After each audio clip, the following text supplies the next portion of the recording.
Assalamualaikum warahmatullahi wabarakatuh. Perkenalkan, saya Ari Maulida Intahaya dari Prodi Matematika semester 5. Nah, di video kali ini saya akan menjelaskan mengenai chapter 12 atau bagian 12 dari buku Philosophy of Mathematics dari Øystein Lindeboe yang judulnya adalah The Quest for New Axioms atau pertanyaan untuk aksioma-aksioma yang baru. Nah, langsung saja kita bahas mulai dari subbabnya yang pertama, yaitu mengenai fenomena ketidaklengkapan.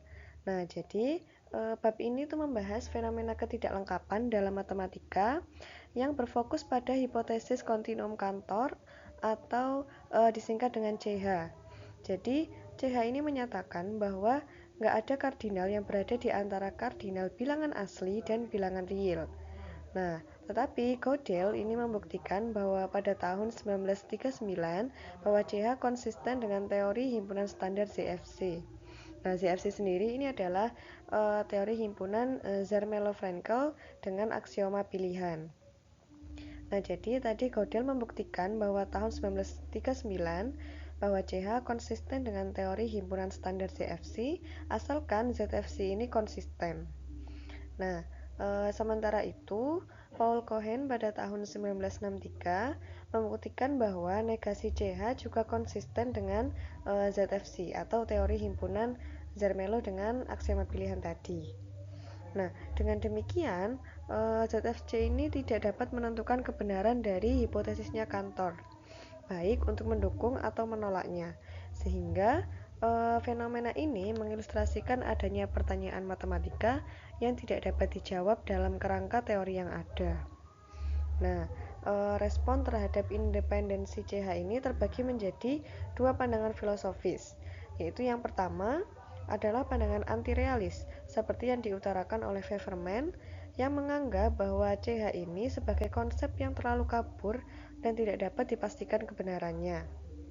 Nah, sebaliknya, untuk pandangan yang kedua, yaitu pandangan realis, ini didukung oleh Gödel, berpendapat bahwa CH ini pernyataan yang bermakna dan memiliki nilai kebenaran objektif, sehingga mendorong pencarian aksioma baru untuk menjawabnya.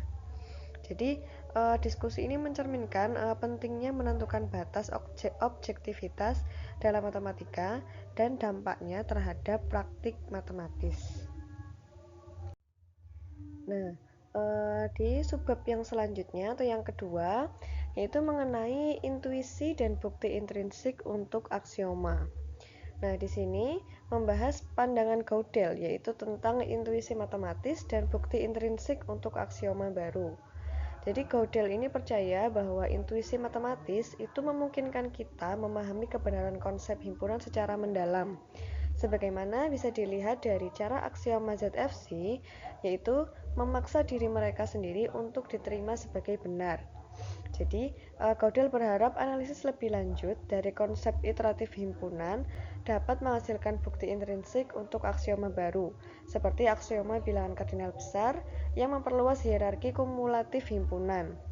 Nah, namun meskipun aksioma bilangan kardinal besar itu telah memberikan banyak kontribusi, mereka belum bisa menyelesaikan hipotesis kontinuum atau CH tadi.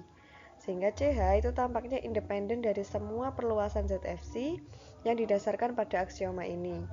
Nah, jadi oleh karena itu diperlukan bentuk aksioma yang berbeda untuk bisa menyelesaikan CH atau hipotesis dari Cantor ini tadi. Nah, selanjutnya sebab yang ketiga, bukti ekstrinsik untuk aksioma. Nah, selain tadi mencari bukti intrinsik, kita juga ada bukti ekstrinsik atau extrinsic evidence untuk mendukung aksioma matematika yang dianggap oleh Gödel sebagai bentuk bukti yang lebih tidak langsung, namun lebih luas daripada bukti intrinsik. Nah, bukti ekstrinsik ini didasarkan pada peran aksioma dalam menjelaskan, memprediksi, dan mensistemasi data matematika, yaitu mirip dengan cara hukum-hukum alam menjelaskan data observasional dalam ilmu empiris. Nah, Gödel ini mendukung gagasan Russell yang membandingkan aksioma matematika dengan hukum alam. di mana aksioma tidak harus jelas dengan sendirinya, tetapi dibenarkan oleh kemampuan mereka menghasilkan konsekuensi yang dapat diamati. Nah, pendekatan ini menggeser pandangan tradisional bahwa aksioma harus dianggap self-evident atau jelas dengan sendirinya. Misalnya, Zermelo pada tahun 1908 mengusulkan bahwa aksioma dapat dibenarkan jika mereka diperlukan untuk cabang matematika yang sudah mapan. Sementara, ada Russell pada 1907 menekankan bahwa aksioma dapat diterima berdasarkan kemampuan mereka menjelaskan proposisi yang lebih jelas. Nah, dalam konteks ini, bukti ekstrinsik menjadi serupa dengan inference to the best explanation, atau penarikan kesimpulan berdasarkan penjelasan yang terbaik. Nah, Gödel itu mengidentifikasi beberapa bentuk bukti ekstrinsik. Salah satunya adalah aksioma yang memiliki konsekuensi elementer yang masuk akal, seperti di bidang persamaan Diophantine. Nah, sebagai contoh, aksioma bilangan kardinal besar menghasilkan konsekuensi yang lebih kaya daripada penyangkalannya. Bukti ekstrinsik lainnya berkaitan dengan proposisi yang memiliki banyak konsekuensi yang dapat diverifikasi atau menyederhanakan pembuktian. Sistematisasi juga penting, di mana prinsip-prinsip teori himpunan, seperti hukum Newton dalam fisika, itu membantu menjelaskan dan mensistematisasi data matematika. Gödel juga menunjukkan bahwa metode induktif yang lebih luas itu dapat digunakan sebagai bukti ekstrinsik. Misalnya dengan mengekstrapolasi pola dari kasus-kasus yang telah diperiksa untuk mendukung klaim yang umum. Pendekatan ini menggarisbawahi pentingnya aksioma dalam menyatukan dan menjelaskan berbagai aspek matematika, bahkan jika aksioma tersebut tidak langsung terlihat jelas atau mendasar. Kemudian subbab yang selanjutnya yaitu mengenai ancaman pluralisme. Nah, bagian ini membahas pluralisme dalam matematika, khususnya dalam teori himpunan, dan bagaimana pandangan ini dapat memengaruhi legitimasi penggunaan extrinsic evidence atau bukti yang ekstrinsik dalam menentukan kebenaran aksioma. Pluralisme dalam matematika ini muncul dari pengakuan bahwa berbagai struktur matematika dapat eksis berdampingan tanpa saling bertentangan. Contohnya, dalam geometri, perkembangan geometri non-Euklidean itu menunjukkan bahwa tidak ada teori tunggal yang benar untuk ruang geometris, melainkan berbagai geometri dapat berlaku untuk berbagai jenis ruang. Dalam teori himpunan, pluralisme ini sering diwujudkan dalam konsep pluriverse, di mana terdapat banyak alam semesta dalam himpunan yang kompatibel dengan konsep himpunan secara keseluruhan. Dalam beberapa alam semesta ini, hipotesis kontinum dari Cantor atau CH ini benar, sementara di alam semesta lain, CH ini salah. Dengan demikian, dalam pandangan pluralis, tidak masuk akal kalau mencari jawaban absolut untuk CH, sebagaimana tidak masuk akal mencari jawaban absolut untuk postulat paralel dalam geometri. Nah, Gödel awalnya ini mempertimbangkan pluralisme dalam teori himpunan melalui model hierarki konstruktif atau konstruktif hierarki yaitu L yang ia definisikan dalam hierarki kumulatif penuh atau kumulatif hierarki. Nah, namun ia menolak pluralisme tersebut, berargumen bahwa bahasa teori himpunan memiliki interpretasi yang dimaksudkan melalui konsepsi iteratif. Berbeda dengan geometri yang kehilangan kaitannya dengan ruang fisik, teori himpunan tetap memiliki interpretasi yang jelas, sehingga CH ini tadi harus memiliki nilai kebenaran yang pasti, baik benar maupun salah. Nah, meskipun demikian, tantangan praktis tetap ada dalam menentukan jawaban untuk CH. Dalam kasus aritmatika, misalnya, ada argumen bahwa konsep bilangan alami cukup untuk menentukan status struktur tunggal hingga ke kelas isomorfismenya.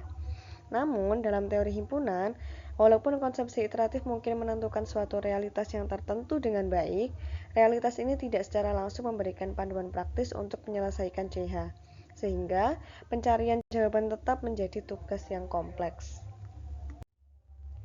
Nah, selanjutnya yaitu mengenai pertanyaan tentang kuasi kategorisitas.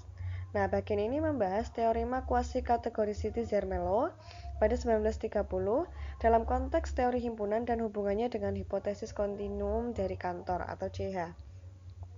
Teorema ini menunjukkan bahwa dalam model-model teori himpunan tingkat kedua, ZF2, semua model tersebut isomorfik atau memiliki segmen awal yang sama, yang berarti hanya tinggi hierarkinya yang berbeda. Oleh karena itu, CH memiliki nilai kebenaran yang sama dalam semua model ZF2. Teorema ini menggunakan kuantifikasi tingkat kedua yang mencakup kelas dari himpunan dan dianggap mendukung pandangan monistik tentang teori himpunan. Namun, signifikansi filosofis teorema ini diperdebatkan, terutama karena tergantung pada konsep model standar yang dianggap problematik oleh beberapa pihak seperti Wevermann. Nah, pluralis berpendapat bahwa konsep ini mungkin kabur atau tidak cukup jelas, sehingga mendukung pandangan bahwa tidak ada realitas tunggal yang ditentukan oleh teori himpunan.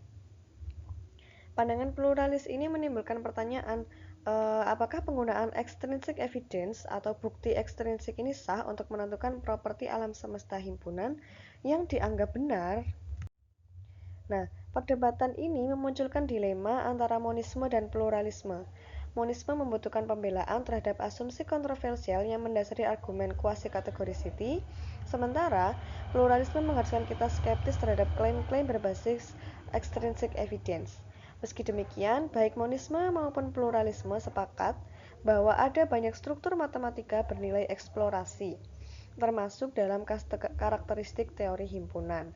Nah, sehingga teks ini nanti menyimpulkan bahwa perdebatan antara monisme dan pluralisme itu mungkin tidak begitu mempengaruhi praktik matematika. Hal ini bisa terjadi karena interpretasi yang berbeda tetap memungkinkan komunitas matematika untuk melanjutkan eksplorasi struktur himpunan baru tanpa harus memutuskan apakah satu pandangan lebih benar daripada yang lain. Nah, sekian tadi penjelasan dari saya. Saya mohon maaf apabila ada kekurangan dan kesalahan pengucapan. Terima kasih atas perhatiannya. Wassalamualaikum warahmatullahi wabarakatuh.